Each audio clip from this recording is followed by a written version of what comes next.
वर्षा जी, राधे राधे। महाराज जी आपके चरणों में कोटि कोटि प्रणाम। महाराज जी, मोह माया में नर और नारी दोनों आते हैं, फिर माया अधिकतर नारी को ही बताया जाता है। नहीं, ऐसा नहीं कहीं वर्णन किया जाता कि माया नारी है, ऐसा तो नहीं है। जो शास्त्र नहीं तो वो ऐसा बोलते होंगे।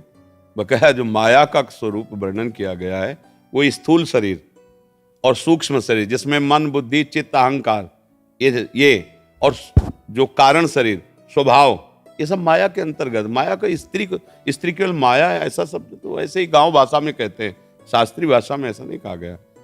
पुरुष नपुंसक नारीवा जीव चराचर कोय सर्वभाव भज कपट तज मोह पर। अगर स्त्री ही माया शास्त्रों में वर्णन होती तो मीरा जी, रत्नावती जी और बड़ी बड़ी महामहिम जो संत हुई हैं, फिर इनकी महिमा हम क्यों गाते? माया की महिमा गाएंगे क्या?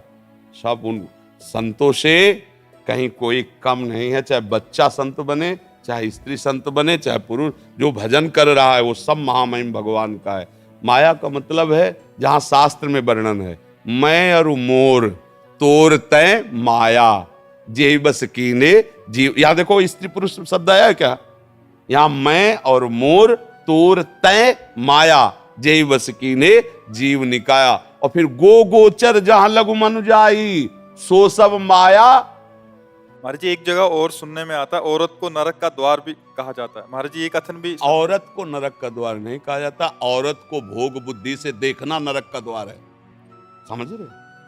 औरत का स्वरूप जो है वो हमारी माँ भी औरत है। अगर स्त्री स्वरूप है तो माँ भी है, मेरी बहन भी है, मेरी पुत्री भी है। भगवान कह रहे, भगवान की बात समझना। त्रिविधम नरकस्येदम द्वारन नाशन मात्मनः कामा क्रोधा तथा लोभा तस्मात् दैत्यम तजेत। ये तीन नरक के द्वार हैं, काम क्रोध लोभ। इसमें ना स्त्री वर्णन है पुरुष वर्णन है।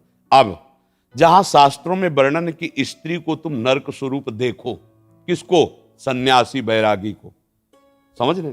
तुमने सन्यास लिया, बैराग्य लिया है, अगर तुम किसी स्त्री को भोग रूप देखते हो तो तुम्हारी दुर्गति हो जाएगी। जैसे नरक से भयभीत होता है जीव, ऐसे तुम भयभीत रहे किसी स्त्री को भोग दृष्टि से मत देखना। ये तो बड़ी अच्छी बात है।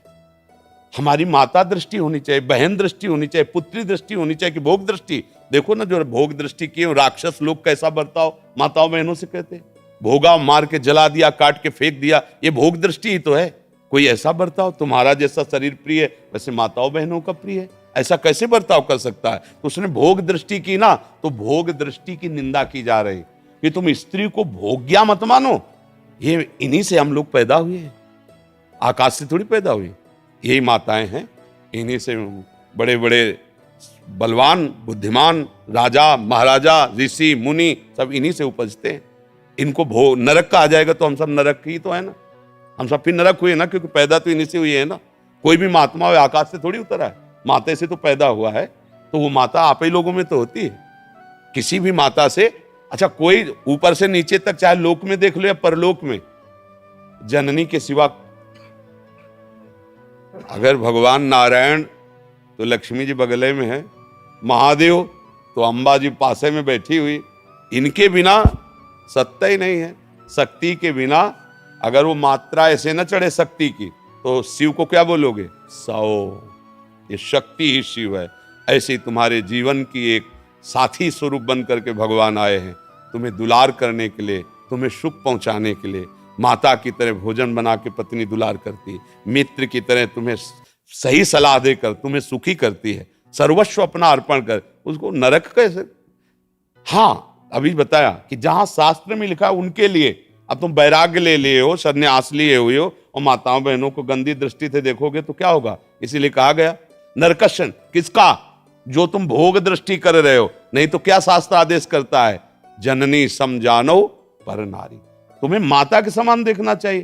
तुम भोग रूप देखते हो मतलब तुम स्वयं नरक के अधिकारी हो रहे हो केवल देखने मात्र से। उसका भाव समझना। अब ऐसा नहीं कि शास्त्र नारी की निंदा करते हैं, नहीं। किसी भी बहन बेटी को तुम गंदी दृष्टि से देखो, तुम्हारा सम्मान होगा क्या? दृष्टि तुम अपनी बदलो। मतलब तुमने नारी की तरफ भोग दृष्टि से देखा, नरक के अधिकार तुम्हारे फिट हो गए। नरकश नारी मतलब नारी को तुम भोग बुद्धि से देखा, तुम्हारा नरक का बिल पास हो गया है। तो बात समझनी है। अगर उसको ठीक समझ नहीं है तो आपकी बात को गलत ढंग से पेश करके वो फिर निंदा का कारण बन जाता है कि शास्त्रों में नारी की निंदा की। ऐसा नहीं है। सावधानी का वर्णन किया गया। भगवान श्री राम जब चल रहे हैं तो आगे जानकी जी को चलाते हैं जंगल में। अगर घर परिवार में कहीं अंदर है तो आगे पति और पीछे पत्नी, लेकिन अगर जंगल है, भयावह स्थिति है, तो आगे पत्नी, पीछे सुदृढ़ उसकी रक्षा के लिए चल रहे। मतलब भाव को समझना है। जैसे कहा जाता है माताओं बहनों के लिए सुरक्षा अति आवश्यक है, आवश्यक है।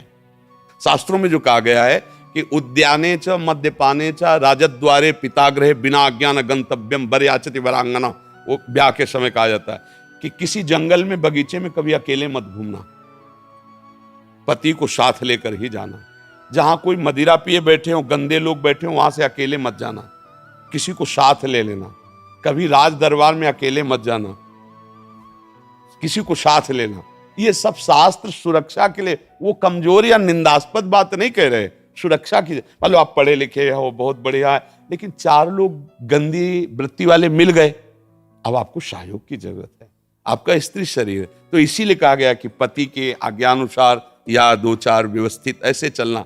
अब उसको अगर हम अवहेलना में ले कि भाई नारी भी स्वतंत्र होनी चाहिए, हाँ पढ़ने लिखने में स्वतंत्र हो, खाओ पियो स्वतंत्र हो, खूब घूमो फिरो अपने परिवार के साथ स्वतंत्र हो।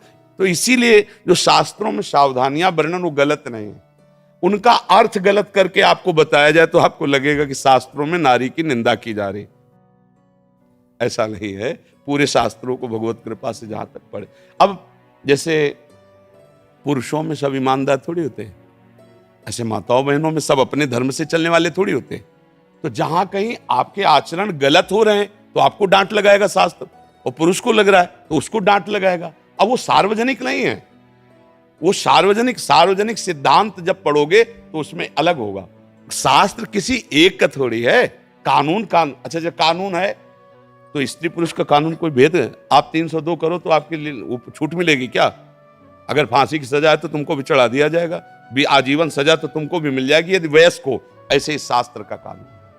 तो इसलिए कभी ऐसा न सोचे कि शास्त्र मनमानी लिखे, कहीं भी संशय हो कभी भी आकर बात कर ली जाए। शास्त्र का ज्ञान होना चाहिए। अब मतलब कहा क्या जा रहा है उसको समझा जाए। अगर उसको केवल उतनी बात काट के, मान लो पूरी बात हम कह रहे हैं, आप आगे की काट दो पीछे काट दो, बीच की वही बात ले लो, तो अब वो फिर कैसे समझ पाओगे? फिर लगेगा कि देखो कैसे निंदा कर रहे हैं। तो ऐसे ही जो निगेटिव प्रचार करते हैं वो उस बात को लेकर के निगेटिव फेंक दिया। उनको खुद अनुभव नहीं कि किस धरा से बोला जा रहा है। जब आप भजन करो, धरा में आओ, तो आपको भी शास्त्र ये किसी व्यक्ति के द्वारा लिखे हुए नहीं, ब्रह्मबोध संपन्न महापुरुषों के, जो भगवान को साक्षात देख रहे हैं वो लिख रहे हैं। और हम सब बच्चे हैं। बोलो माता पिता डांटते हैं कि नहीं डांटते? तो हमारे शास्त्र पिता हैं, वो हमें आदेश करे ऐसे चलो ऐसे चलो, और उन्होंने हमें क्यों डांट? अब शास्त्र आज्ञा का उल्लंघन करो तो मनमानी आचरण, फिर तो आप कुछ भी बोलो, भगवान को गाली दो, बात अलग। शास्त्र कहीं भी गलत नहीं है। आप केवल शुद्ध भाव से आओ, प्रश्न करो, उसका उत्तर आपको समझने को मिल जाएगा।